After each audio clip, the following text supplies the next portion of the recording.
Hello, if you don't know me, my name is Emily and I'm just a Christian mum. I have 4 children and I like to share things that are helpful to me or things that I've been learning. So either practical things or spiritual things that God has been teaching me. So this week I'm just going to share a few different thoughts that I've been thinking about this week and a Christian movie.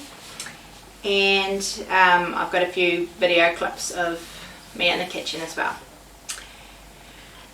So one verse that I've been thinking about this week is Psalms 40 verse 8, and the first part of the verse says, "I delight to do thy will, O my God."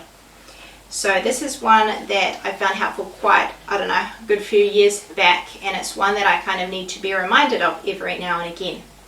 It says, "I delight to do thy will." Now it's one thing to obey God and to do his will, it's another thing to do it with delight, with joy.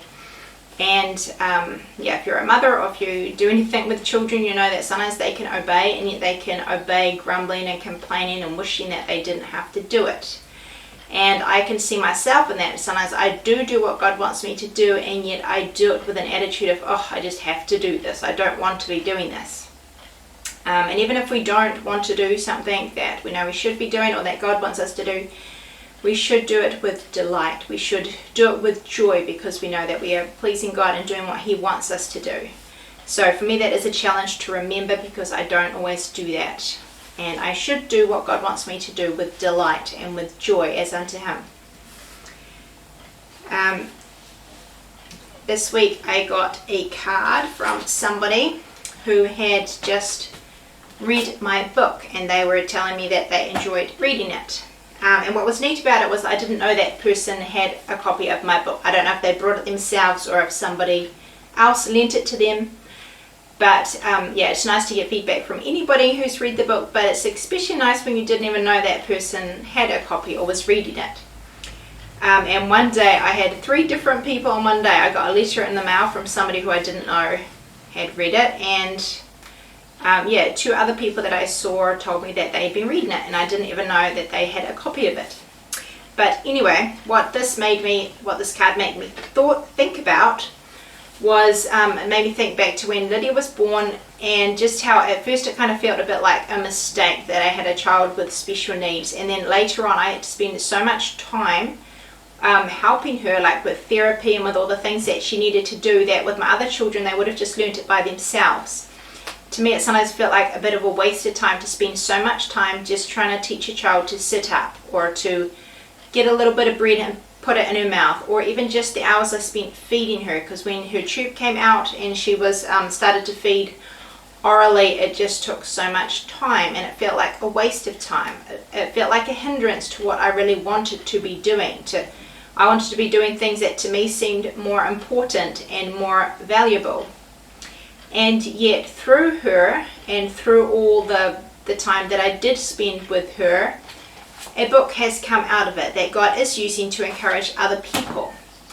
And so it just reminded me that sometimes the things that to us can seem like obstacles are actually like a doorway into other good things. And there's a quote that, it's kind of a little bit old English, but kind of sums up that thought. And it's from F.B. Mayer, and it says, "Dare to trust him. Dare to follow him and discover that the very forces which barred your progress and threatened your life at his bidding become the materials of which an avenue is made to liberty."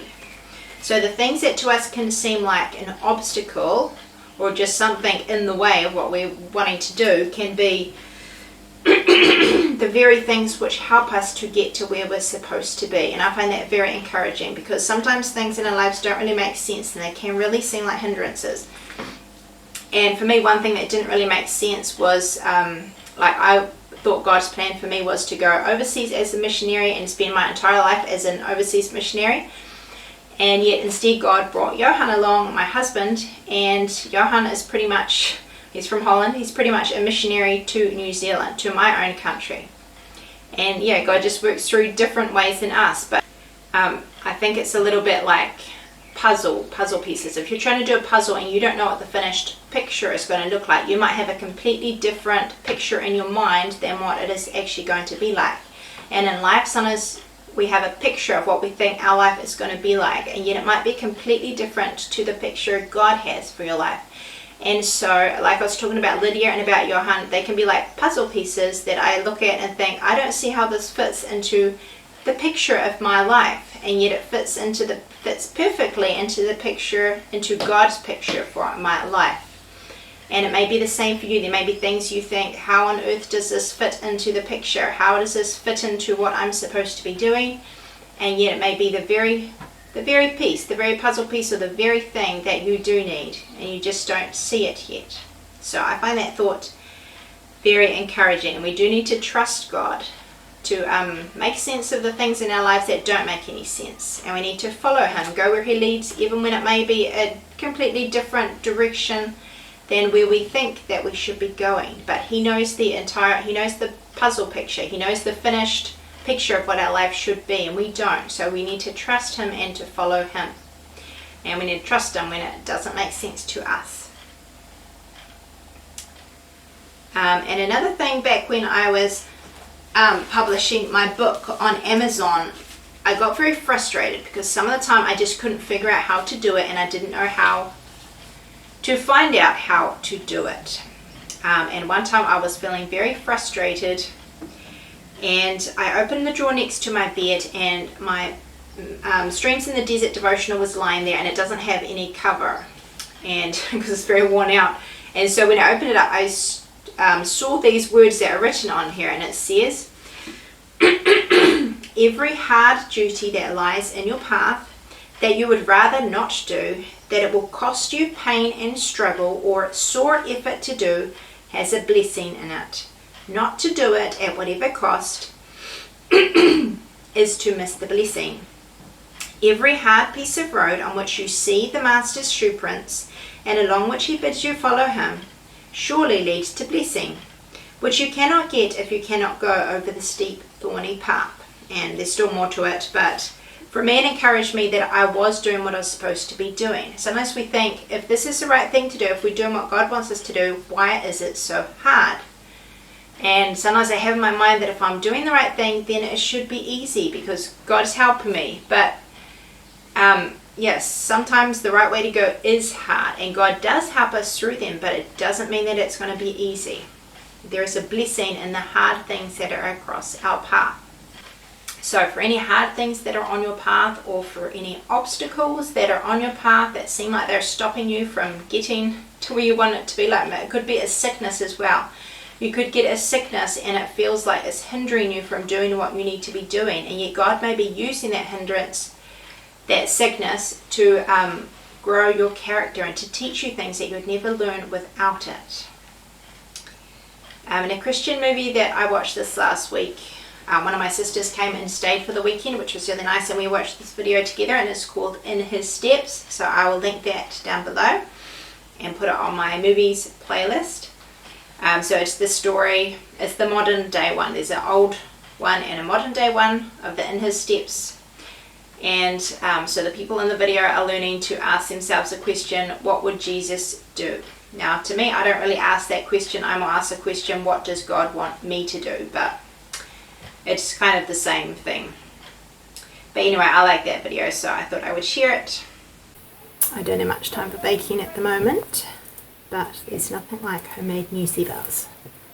I like to put lots of seeds in them to make them a little bit more healthy.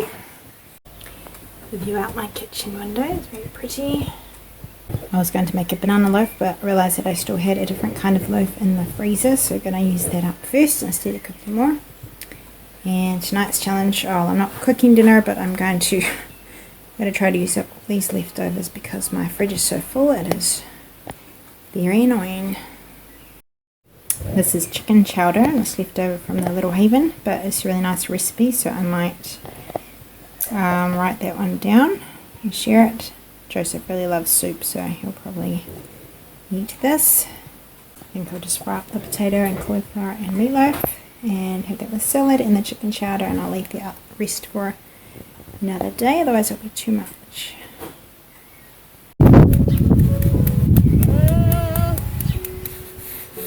Hello Lydia. How are you? Are you in the sand pit? Yeah. Oh, wow. Wow.